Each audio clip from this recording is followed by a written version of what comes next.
Oke, assalamualaikum warahmatullahi wabarakatuh. Eh, Kelasnya kita mulai ya untuk pelajaran kita malam ini. Untuk malam ini kita akan membahas modul 6 dan 7. Untuk pertama kita mulai untuk membahas modul 6. Modul 6 di sini kita akan membahas tentang berbicara. Seperti biasa, nanti di modul 6 ini akan terbagi menjadi dua kegiatan belajar, yaitu kegiatan belajar pertama dan kegiatan belajar kedua. Sebentar, ini kenapa? Sorry, kok ada?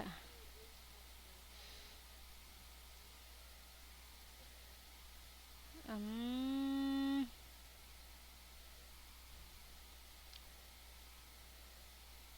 Sebentar ya, ini kok ada kemeresek? Sebentar. Mau tahu audience? Oke.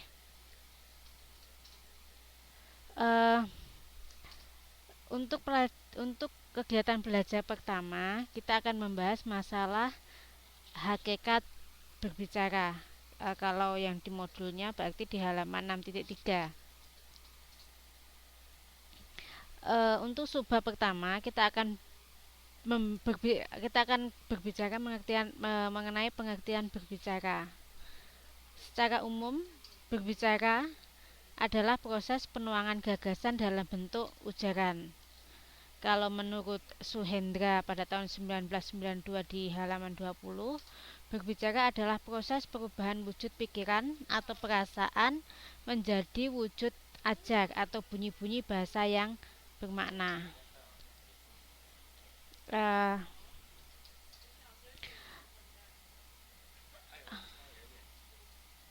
Kemudian di sini ada hakikat berbicara itu ada berapa ya ini? Ada 4, yaitu yang pertama, berbicara merupakan ekspresi diri. Hal ini disampaikan oleh Kartapati pada tahun 1981. Kemudian yang kedua, berbicara merupakan kemampuan mental motorik, yang mana berbicara tidak hanya melibatkan kerjasama alat-alat ucap secara harmonis, namun juga melibatkan aspek mental.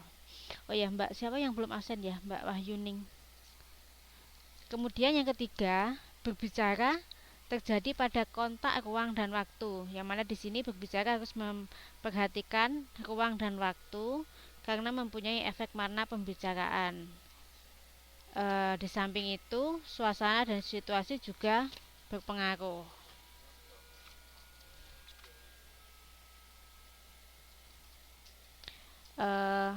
Seperti contoh yang di buku itu, seorang yang mengucapkan selamat pagi pada karyawan yang baru tiba di kantor pukul 10 akan dimaknai sebagai sindiran oleh orang yang mendengar ujaran itu. Itu salah satu contoh kalau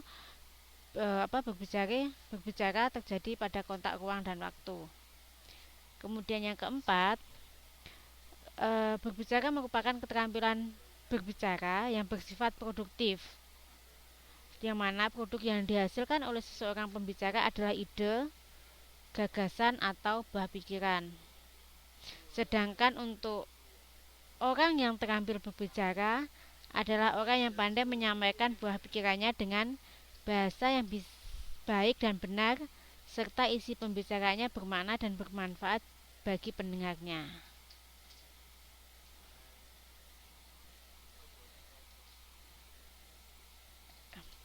Kalau nanti ada pertanyaan langsung ditanyakan ya Mbak dan Mas ya. Kemudian selanjutnya kita akan membahas tujuan dan jenis berbicara. Untuk tujuan berbicara adalah menyampaikan informasi berupa gagasan-gagasan kepada pendengar.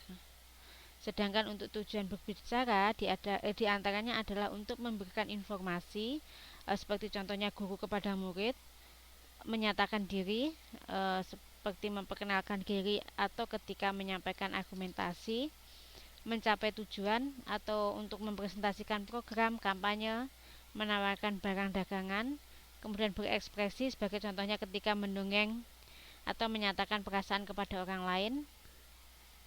Sebentar.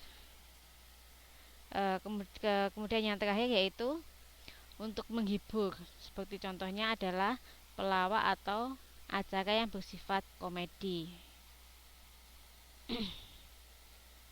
Kemudian untuk jenis berbicara itu nanti akan ada berapa bab ya ini? Ada tiga situasi berbicara. Yang pertama yaitu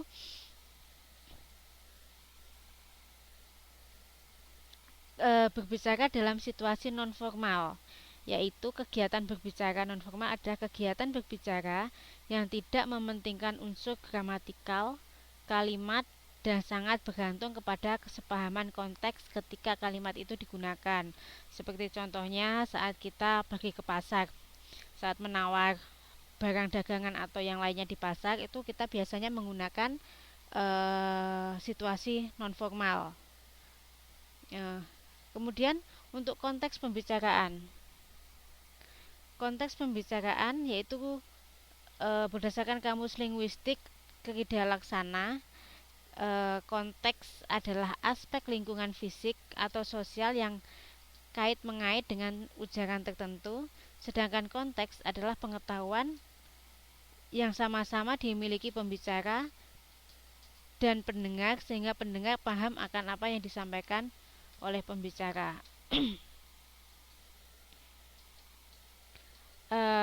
Menurut Mulyono, konteks wacana menyangkut semua aspek di luar pelaku komunikasi, yang mana aspek-aspeknya tersebut adalah aspek yang bersifat fisik seperti iklim, cuaca, suhu udara, bentuk ruangan dan lain-lain. Kemudian aspek psikologi seperti sikap, kecenderungan, prasangka dan emosi para pelaku komunikasi. Kemudian untuk aspek sosial itu seperti norma kelompok, nilai sosial dan karakteristik budaya. Sedangkan untuk aspek waktu seperti hari apa, jam berapa, pagi, sore dan malam. Itu untuk konteks berbicara non formal dan beberapa aspek yang mempengaruhinya. Kemudian untuk situasi berbicara non formal ini tidak seketat berbicara formal dan tidak dibatasi oleh ruang dan waktu. Untuk situasi berbicara non formalnya.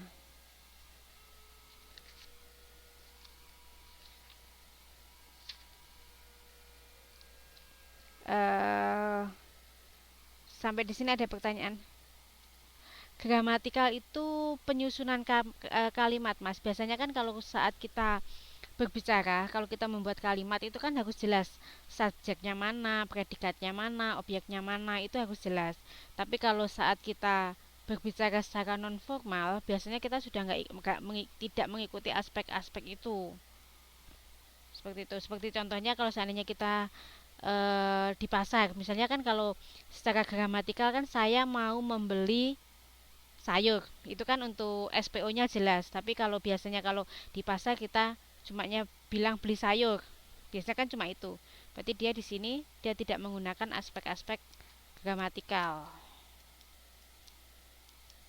Begitu. Gramatikal tuh kalau bahasa Inggrisnya grammar itu loh, Mas. Jadi subjek, predikat, objeknya harus jelas.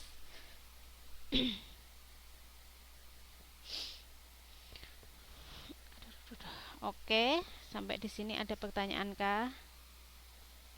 Ini yang datang siapa aja ya? 1, 2, 3, 4, 5, 6. 1, 2, 3, 4. Siapa yang belum absen? Mbak Lilianti, Mas Handono, Mbak Siti Mariam. Oke, ada pertanyaan kah sampai di sini?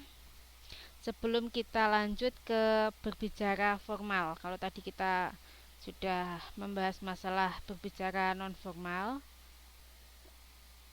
sekarang kita lanjut ke berbicara formal. Mbak Lianya kemana, Mbak? Izin ya.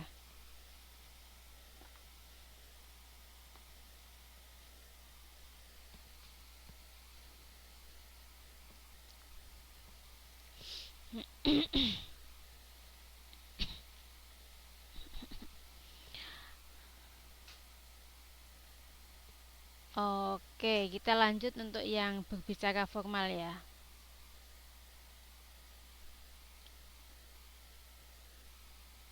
Oke, nggak apa-apa. Nanti kita tunggu. Mas Yudo mengetik sesuatu, ada yang mau? Oh, oke, nanti nggak apa-apa biar nyusul.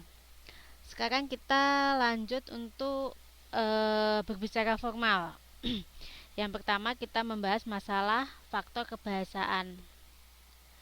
Eh, faktor kebahasaan adalah faktor yang berkaitan dengan unsur-unsur bahasa faktor yang berkaitan dengan unsur-unsur kebahasaan. Kemudian faktor-faktor yang kebahasaan yang dapat menunjang keefektifan bahasa, yaitu yang pertama adalah pengucapan fonem. Di awal-awal kelas dulu kita sudah belajar masalah fonem dan yang lainnya. Berarti fonem itu juga sangat mempengaruhi. Yang pertama yaitu fonem adalah bahasa terdiri dari fonem vokal dan konsonan. Berarti saat kita mengucapkan, kita harus jelas manakah mana e. Jadi kita nggak boleh saat pengucapannya itu terbalik-balik sehingga akan membingungkan pendengar. Kemudian yang kedua, kesalahan pengucapan fonem dapat membuat pendengar salah menafsirkan isi pembicaraan. Sehingga memang harus benar-benar jelas saat kita mengucapkan a, e, o, u, i itu harus jelas. Begitu juga saat kita mengucapkan b, d, f dan yang lainnya.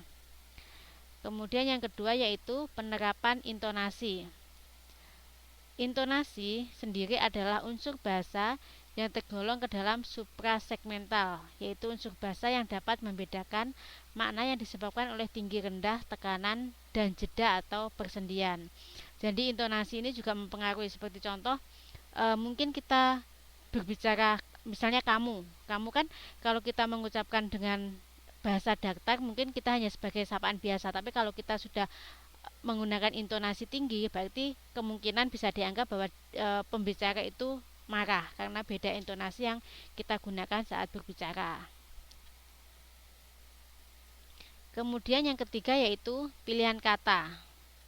Keterampilan memilih dan menentukan kata yang akan digunakan dalam kegiatan berbicara sangat penting bagi pembicara karena kesalahan dalam pemilihan kata itu juga akan menimbulkan gangguan atau kekeliruan komunikasi di sini. Jadi saat kita memilih kata, kita harus benar-benar bisa memahami, maksudnya kata itu memang jelas, bukan kata-kata rancu ataupun pemilihannya juga harus menggunakan kata-kata yang sesuai dengan kamus besar bahasa Indonesia. Kemudian yang keempat selanjutnya yaitu penerapan intonasi. Struktur kalimat berkaitan dengan susunan kata-kata yang sesuai dengan fungsi kata dalam kalimat. Yang kedua, kalimat yang tidak jelas salah satu fungsinya akan mengganggu kelancaran komunikasi di sini. Berarti tadi kalau faktor-faktornya berarti tadi ada 4 ya, pengucapan fonem, penerapan intonasi. Kok yang keempat penerapan intonasi lagi? Pengucapan fonem, yang kedua penerapan intonasi, yang ketiga yaitu pilihan kata. Itu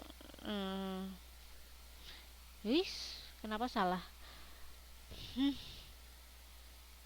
Sebentar, kayaknya ada waktu saya bikin ada yang keselip. Berarti setelah penerapan intonasi, pilihan kata, yang keempat adalah penerapan struktur kalimat.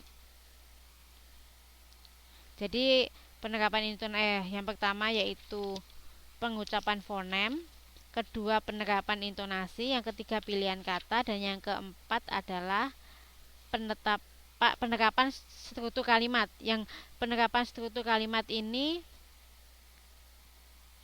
struktur kalimat berkaitan dengan susunan kata-kata yang sesuai dengan fungsi kata dalam kalimat. Kemudian kalimat yang tidak jelas salah satu fungsinya akan mengganggu kelancaran komunikasi. Kalau yang di contoh yang di buku itu, dalam rapat yang dihadiri oleh semua anggota DPR itu membahas masalah Nanggro Aceh Darussalam. Berarti di sini kan dalam kalimat itu kan dia nggak ada subjeknya ya, karena kan kalau dari keterangannya dalam rapat yang dibahas oleh semua anggota DPR, berarti keterangan membahas predikat masalah Nanggur Aceh Darussalam itu sebagai objeknya. Dari sini ada pertanyaan kah?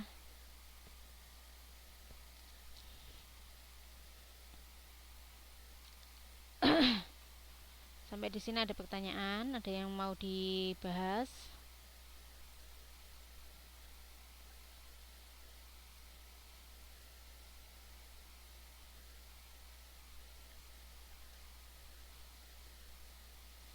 Kalau enggak, saya lanjut. Yang bagian B yaitu faktor non-kebahasaan. Faktor non-kebahasaan adalah faktor-faktor di luar unsur kebahasaan yang turut mendukung keterlangsungan kegiatan berbicara. Menurut Maidar Arsyad dan Mukti US mengemukakan faktor-faktor yang dapat dikategorikan sebagai faktor-faktor non-kebahasaan yaitu yang pertama, keberanian. Yang mana keberanian tidak hanya untuk mengatasi demam panggung, tetapi keberanian mengemukakan pendapat dan keberpihakan terhadap gagasan yang diyakini kebenarannya. Kemudian yang kedua, pendapat yang harus diungkapkan terkadang bersifat kontroversial dan tidak banyak pembicara yang berani mengungkapkan pendapatnya seperti ini. Jadi untuk yang keberanian di sini, saat kita berbicara, saat kita berargumen, itu kita harus juga punya cukup keberanian dan cukup rasa percaya diri dengan apa yang akan kita sampaikan, karena bagaimanapun juga saat kita membahas suatu masalah, apalagi sesuatu itu yang lagi panas-panasnya, itu pasti akan ada hal pro dan kontra, karena itu akan sangat biasa. Nggak mungkin dalam suatu audiens itu semuanya akan pro dengan pendapat kita, apalagi misalnya masalah politik atau masalah kinerja wakil rakyat atau apalah misalnya. Pasti di saat kita berbicara di depan atau kita mengungkapkan gagasan-gagasan itu pasti akan ada pro dan kontra. Di saat itulah keberanian dan rasa percaya diri kita harus benar-benar kita persiapkan, karena kalau kita memang nggak siap dengan materi yang akan kita sampaikan, atau kita nggak cukup percaya diri dengan apa yang kita sampaikan, itu akan sangat berakibat fatal. Kemudian yang kedua yaitu kelancaran. Kelancaran berbicara itu ditunjang oleh penguasaan materi yang baik. Saat kita akan berbicara atau kita akan melakukan pembicaraan di depan umum atau apapun, kita harus benar-benar sangat menguasai materi. Karena di mana kurangnya menguasai materi akan menyebabkan kebingungan menentukan kata dan kalimat apa yang harus digunakan. Jadi saat kita lagi berbicara tiba-tiba mungkin kita blank, nggak tahu apa yang harus kita bicarakan, di situ juga akan sangat berpengaruh terhadap proses berbicara. Kemudian Nurgita pada tahun 1988 di halaman 261 mengungkapkan beberapa hal yang menunjukkan ketidaklancaran berbahasa. Yang pertama yaitu pembicaraan selalu terhenti dan terputus-putus. Terus yang kedua, pembicaraan sangat lambat. Pembicaraan sering tampak ragu dan kalimat yang diungkapkan tidak lengkap. Kemudian pengelompokan kata kadang-kadang tidak tepat. Serta yang kelima, masih terdengar bunyi-bunyi yang tidak bermakna. Kemudian yang ketiga yaitu mengenai kenyaringan suara. Penjelasan yang dikemukakan harus juga ditunjang oleh suara yang nyaring dan jelas. Kenyaringan di sini didasarkan pada apakah orang yang paling jauh dengan pembicara dapat dengan jelas mendengar suara pembicara. Jadi saat kita berbicara, kita juga harus memperhatikan audiens kita. Tidak hanya audiens yang letaknya dekat dengan kita, tapi juga audiens yang letaknya mungkin agak jauh dari kita. Kita harus dapat memastikan bahwa suara kita itu memang sudah bisa didengar oleh seluruh audiens yang datang, entah itu dekat atau letaknya jauh dari kita. Kemudian yang keempat, pandangan mata. Di sini pandangan mata sebaiknya diarahkan ke lawan bicara. Kemudian jika pembicaraan ini dilakukan dengan melibatkan pendengar banyak, pandangan mata hendaknya secara teratur dan proporsional diarahkan ke segala arah. Kemudian yang ketiga, pembicara yang hanya mengarahkan pandangan ke satu arah atau menunduk tidak mendukung keefektifan berbicara.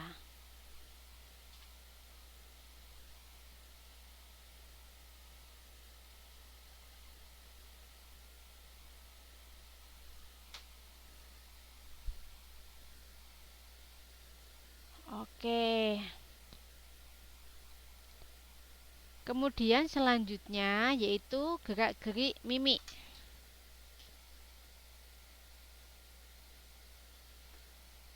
Gerakan tubuh dan mimik digunakan dengan tujuan mendukung dan memperjelas verbalisme. Kemudian jangan juga gerakan dan mimik ini dilakukan secara berlebihan karena mengundang perhatian pendengar terfokus pada gerak dan mimik pembicara.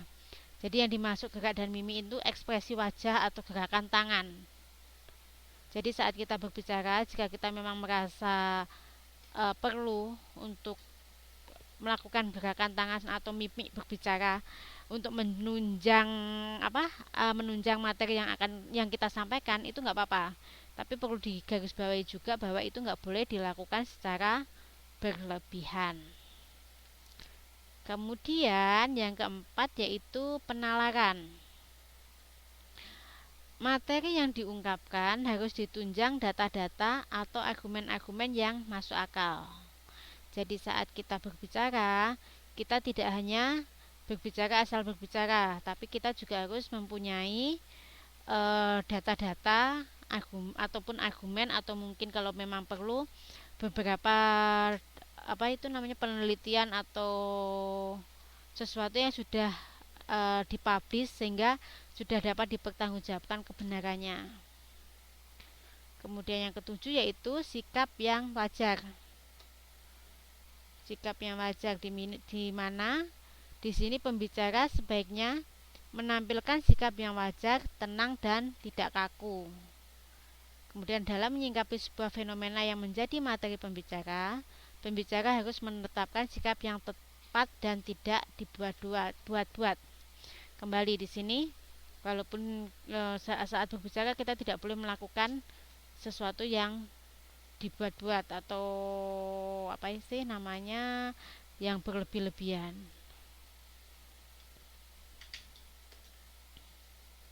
Sampai di sini, sampai yang B ini ada pertanyaankah sebelum kita lanjut ke C? Dari penjelasan masalah faktor-faktor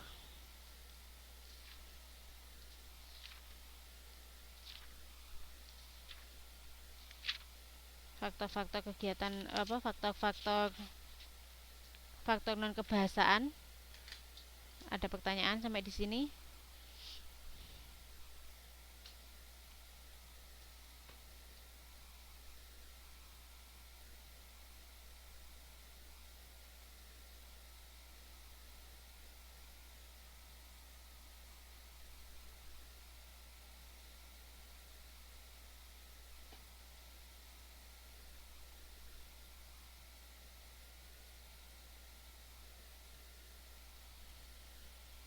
Oke.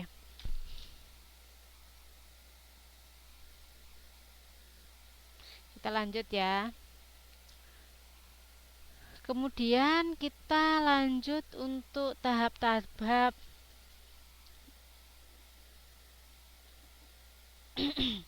tahap-tahap kegiatan berbicara. Yang pertama yang akan kita lakukan yaitu persiapan kegiatan berbicara. Persiapan kegiatan berbicara ini akan terbagi menjadi 5, yaitu yang pertama penentuan tujuan.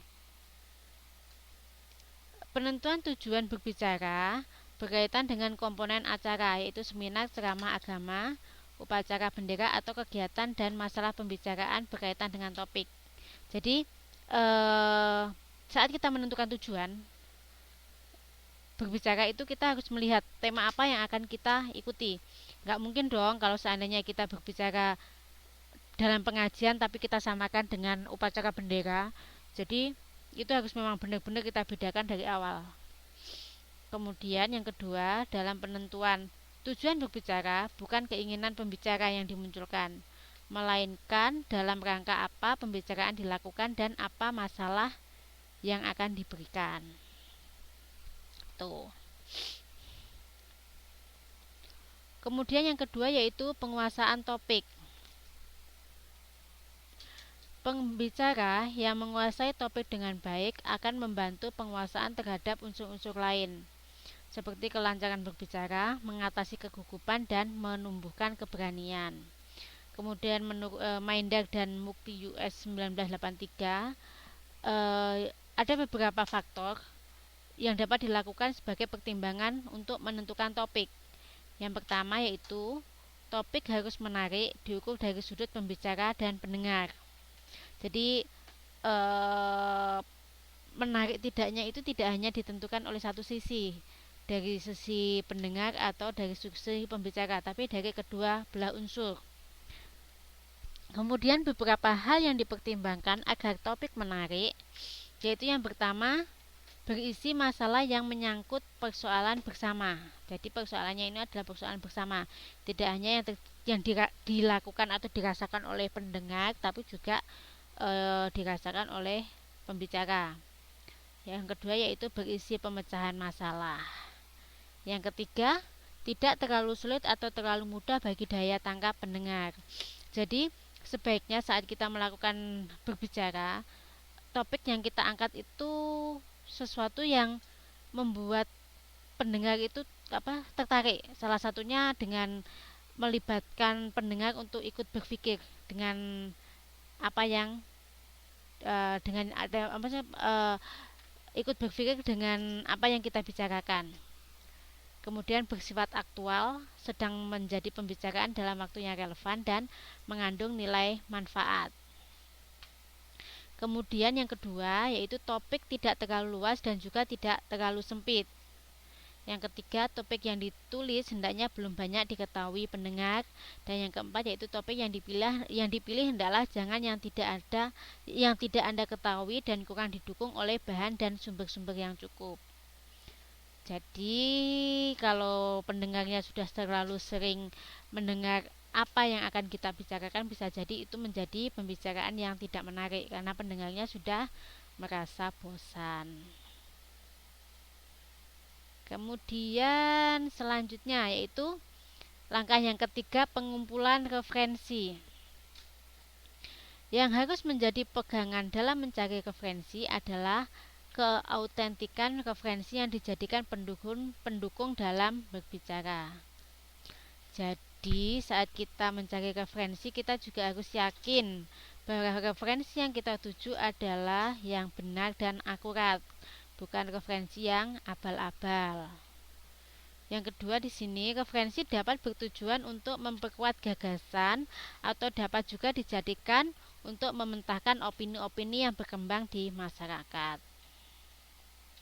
Referensi itu biasanya kalau seandainya kita membuat tulisan atau kita mau mencari itu berasal dari, bisa jadi yang pertama dari surat kabar atau dari sumber-sumber yang dapat kita percaya seperti dari buku, dari koran, dari dari karya ilmiah dan yang lainnya. Kemudian yang keempat yaitu penyusunan kerangka. Penyusunan kerangka karangan di sini. Kerangka karangan bukan intinya. Referensi itu bukan intinya, Mas.